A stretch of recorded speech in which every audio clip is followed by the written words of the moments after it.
Happy Monday, everybody. My name is Brandon Rosa, and welcome to another episode of the Xbox and 10 podcast, your weekly source of Xbox gaming news covered in around 10 minutes. Every Monday, this podcast covers new game releases, the previous week's gaming news, and we all learn an Xbox-related fun fact together.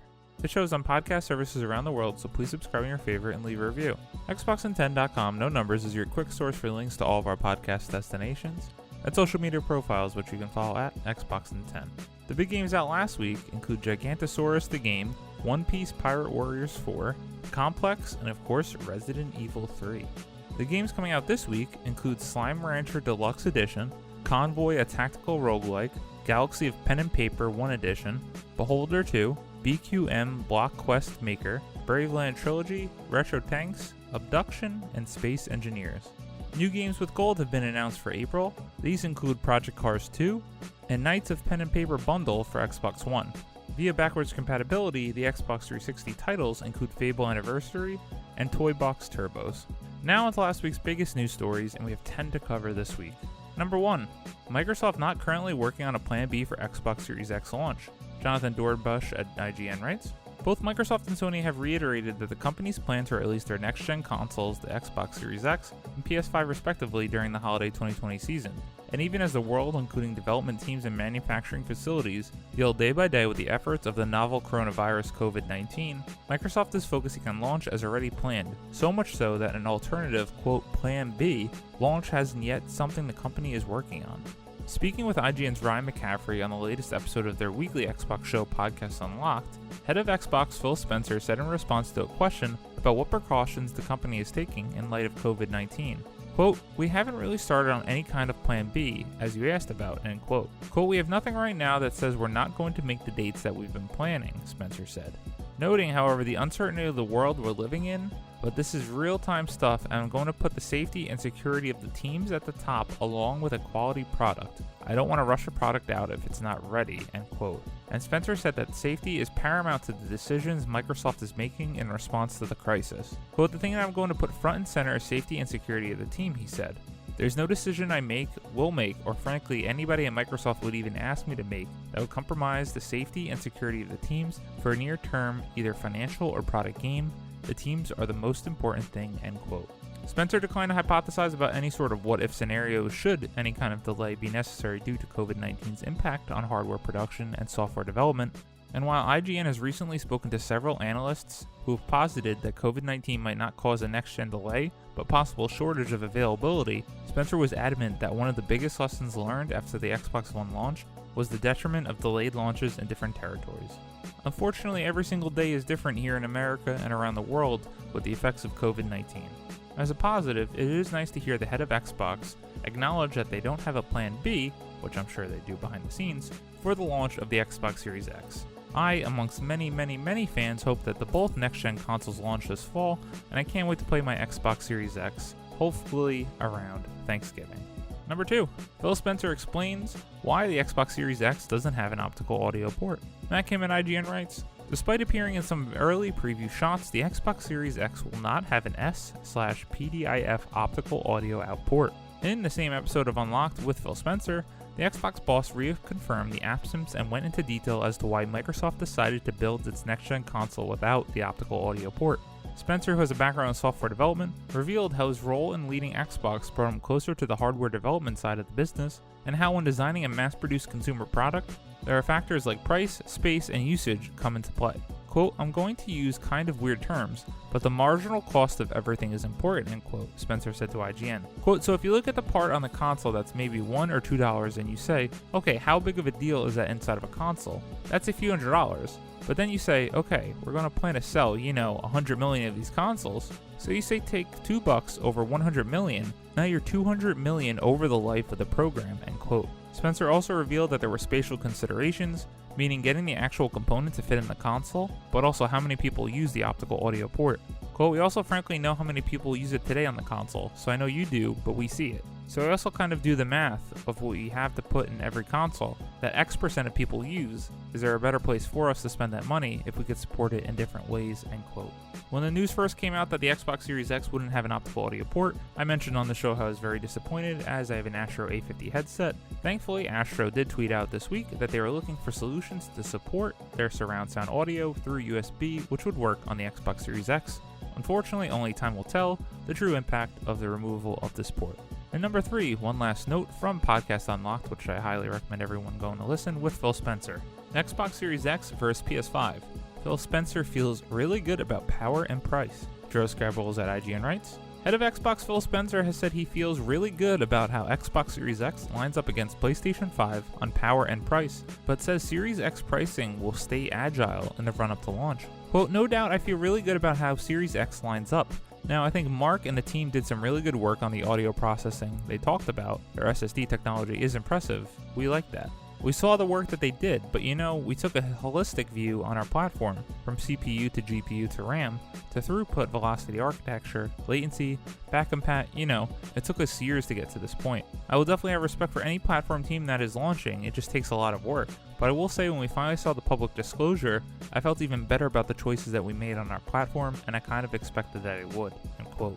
It's a confident response, and Spencer continued that line of thinking with regard to one major unknown for both next-gen consoles, price. The Xbox boss explained that Microsoft began with a solid price target for Series X, one he doesn't disclose, and whether that could alter depending on Sony's choice. Quote, you have to set a price target at the beginning for yourselves, and then you kind of roll in as you see the competition come in and start to go to market planning.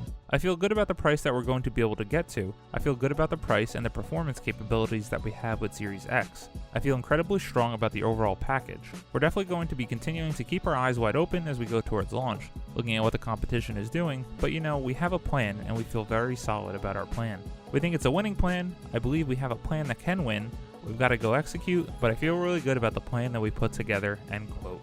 To me, this was huge news as it's been clearly stated that the Xbox Series X has more raw power than the PS5, even if the PS5 has a solid-state drive that is faster. With all that extra power, it would seem to make sense that the price will be more for Xbox Series X versus PS5, and we know what the price difference in the Xbox One versus the PS4 did to Xbox this past gen.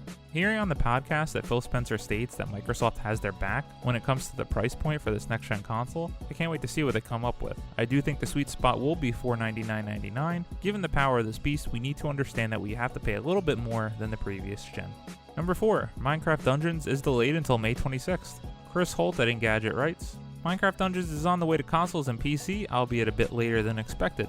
Mojang says the Minecraft Dungeon Crawler spin-off will drop May 26th on PC, Xbox One, Xbox Game Pass, PS4, and as revealed during last week's Surprise Direct, Nintendo Switch. The Microsoft-owned studio originally planned to release Minecraft Dungeons in April, but it said because of coronavirus-related concerns, quote, this was no longer possible. We wanted to guarantee the health and safety of our teams and empower them to deliver the best possible experience to you, our players, end quote.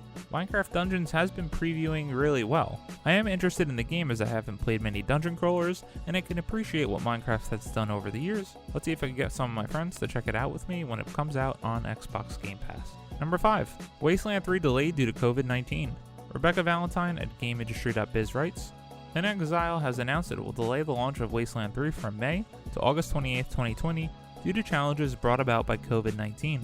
Quote, we've been excited to see the Wasteland 3 beta so well received, but the reality is that with these new logistical challenges, our release was going to be impacted, end quote, reads a statement from studio head Brian Fargo. Quote, we're in a great position with both Microsoft and Deep Silver supporting our desire to ensure the game launches in the best possible circumstances, and to add a few extra months to ensure this is a stellar product on day one, end quote. Fargo adds that inXile will be implementing feedback the studio heard from the recent beta during this time alongside extra polish and tweaks to co-op. For all those excited about Wasteland 3, we're going to have to wait a little bit longer for this. I have it on my queue to try out Wasteland Remastered as I've never played a Wasteland game, and now that inXile is an Xbox first-party studio, I want to check them out and support them.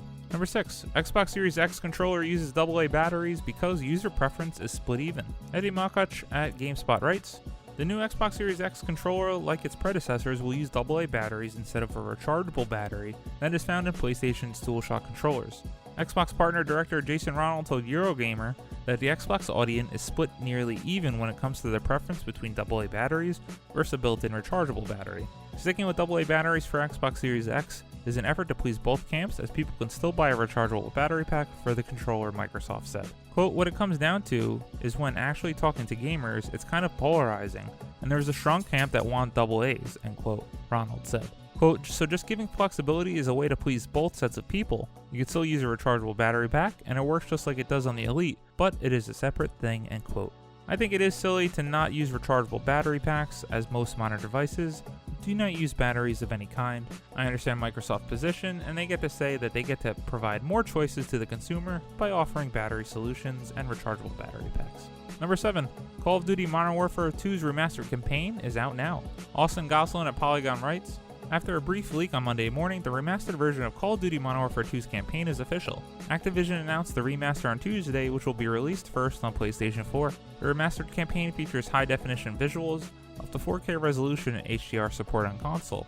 Activision said in a news release, and an uncapped frame rate and ultra-wide monitor support on the PC. The original Modern Warfare 2 had 18 missions, including the infamous and skippable No Russian mission, which tasked players with moving through an airport as civilians are killed by terrorists. You could participate in the killing or not. The game does not include Modern Warfare 2's multiplayer or Spec Ops modes. Modern Warfare 2's campaign remaster also comes with the Underwater Demo Team Classic Ghost bundle. This bundle of content for Call of Duty Modern Warfare and Call of Duty Warzone includes the new UDT operator skin for Ghost, 2 new weapon blueprints, a new weapon charm, a new finishing move, a new voice clip, and a new player card and emblem. The remastered version of the Modern Warfare 2 campaign is available for purchase now on PS4 and can be pre-purchased on Xbox One and Windows PC through the Blizzard client. Call of Duty Modern Warfare 2 is one of my favorite games of all time, but because of the multiplayer. Extremely disappointing that one of the reports that came out this week includes no plans to release the Modern Warfare 2 multiplayer in its state, instead adding some maps to the current Call of Duty Modern Warfare. I understand this reasoning to avoid confusion with all the games sharing titles, but nonetheless it is disappointing, and obviously extremely terrible that even in this times with COVID-19, there is still console exclusivity, and Xbox will not be able to play this for another month. Very disappointing, Activision. Number 8. Apex Legends adds permanent duos mode map rotation in next week's event. Ryan Gilliam at Polygon writes, on Thursday, Respawn announced a new event for Apex Legends focused on Bloodhound. This event features the permanent addition of the duos mode and adds King's Canyon to the map rotation. As part of the event, players can battle Prowler enemies in a small section of the World's Edge map for bonus loot. There are exclusive rewards and direct purchase cosmetic items. The event runs from April 7th to the 21st.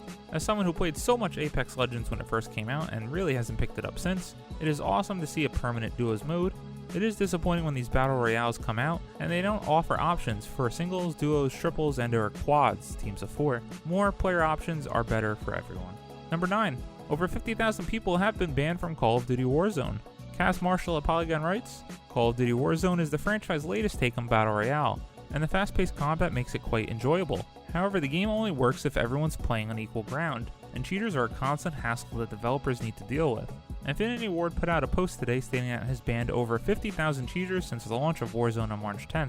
Infinity Ward briefly explained the programs it uses to detect and ban cheaters and cheat providers, but the post notes that it does not always discuss these matters publicly. Developers often keep their anti-cheat methods partially in the dark in order to keep the methods they use to identify and ban cheaters secret, thus preventing an arms race between modders and developers. Cheating in video games like this have really never made any sense to me, especially in a Battle Royale. The main thrill of Battle Royale games are getting to the end and seeing if you and your team could pull it off and get the W. If you're cheating, where is the fun in that? Truly never understood it. And number 10, Bethesda will not hold a digital E3 showcase event this year. Sean Carey at True Achievements writes, with this year's E3 canceled due to coronavirus pandemic, Bethesda has made the decision not to hold a digital showcase in its place. Bethesda's Global Senior Vice President of Marketing and Communications, Pete Hines, made the announcement via Twitter. Pete Hines tweeted, given the many challenges we're facing due to the pandemic, we will not host a digital showcase in June. We have lots of exciting things to share about our games and look forward to telling you more in the coming months. I want to conclude this story as it is really disappointing, as we all thought we would finally see more of Starfield, the next open world space themed game by Bethesda. I guess we're going to have to wait a little bit longer, but hopefully we can see some things by the end of the summer. As always, we end our show with a fun fact about Xbox, and this one is about the Xbox One launch. The Xbox One was released on November 22nd, 2013 in North America as the successor of the Xbox Series 60. The Xbox One competes with Sony's PS4 and Nintendo's Wii U and Switch as part of the 8th generation of video game consoles. I still remember getting my Xbox One on day one. I waited outside of a Best Buy for about an hour and a half, I picked up Rise, Call of Duty Ghost, Battlefield 4, and Dead Rising 3. I love my Xbox One, I've loved it since day one. Obviously it had the problems of the Kinect, but I use that all the time for Netflix, so I can't complain. Thank you all for listening to another episode of the Xbox in 10 podcast, your weekly source of Xbox gaming news covered in around 10 minutes. If you like the show, please subscribe on your favorite podcast service, share with your friends, and follow on all social media at Xbox in 10. This past week, I've gotten back onto the World of Warcraft grind. It's a game I've played on and off for many years, but I've never gotten to max level and never rated. Very excited that some of my friends have gotten back in, and hopefully we will finally beat that goal of doing some raids. I've also been playing Call of Duty Warzone, but I've played a few matches on PC and I've actually really enjoyed it. I will always love my Xbox console, but who knows what the PC future holds for me. My name is Brandon Rosa. You can follow me on Xbox at Brosa93. I hope you all have a great week. Please stay safe with COVID-19 out there and keep on gaming.